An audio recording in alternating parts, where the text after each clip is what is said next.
তো তোমরা তো আওয়াজ শুনতেই পেলে, দেখেছো কত মুচমুচে হয়েছে।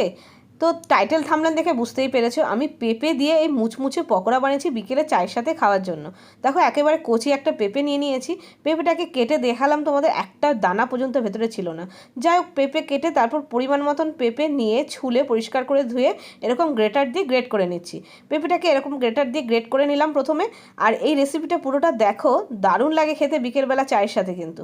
তো পেঁপেটা এবার গ্রেট করে নেওয়ার পরে আমি নিয়ে নিলাম একটা বোলের মধ্যে, তার সাথে নিয়ে নিলাম একটা মাঝারি সাইজের পেঁয়াজ কুচি, দিয়ে দিলাম একটা লঙ্কা কুচি। এবার ঝালটা তোমাদের পছন্দের মতন বাড়িয়ে নিও, আমি একটাই লঙ্কা দিলাম।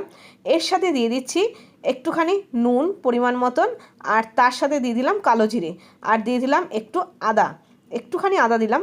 তারপরে দিয়ে দিলাম পরিমাণ মতন বেসন, আমি এখানে 2 চামচ মতন বেসন দিয়েছি।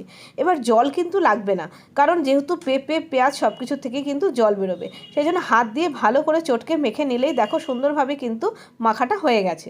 তো সুন্দর একটা মাখা তৈরি হয়ে গেছে। এবার আমি বসিয়ে দেবো কড়াইতে তেল। আমি সর্ষের তেলে বানাচ্ছি, এরকম এই পকোড়াগুলো সর্ষের তেলেই খেতে বেশি ভালো লাগে।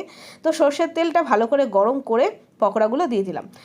এত সুন্দর হয়েছিল খেতে, একেবারে নতুনত্ব একটা পকোড়া। বাড়িতে সবাই তো অবাক হয়ে গেছে যে এটা পেঁপে দিয়ে বানানো হয়েছে, বোঝাই যাচ্ছে না। আর চায়ের সাথে বিকেলবেলা বর্ষাকালে না দারুণ লাগে, সাথে একটু মুড়ি নিয়ে নাও আর চা নিয়ে নাও। তো দেখো আমার এই একটা ব্যাচ ভাজা হয়ে গেছে। তো এরকমভাবে আমি আরও একটা ব্যাচ দিয়ে দিলাম, এরকম ছোটো ছোটো করে করলাম, তোমরা তোমাদের পছন্দের মতন করে নিও। তো দেখো ফাইনালি পেঁপের পকোড়াগুলো কিন্তু সুন্দরভাবে ভাজা হয়ে গেছে। সাথে নিয়ে নিয়েছি সস, তার সাথে চা আর মুড়ি তো আছেই। তো কেমন লাগলো এই ইউনিক রেসিপিটা তোমরা কিন্তু অবশ্যই আমাকে কমেন্ট করে জানিও। আর এই রেসিপিটা অবশ্যই বাড়িতে বানাও, বানালে বুঝতে পারবে কতটা সুস্বাদু হয় আর কতটা মুচমুচে হয়েছে। তোমাদের তো আওয়াজ শোনালামই।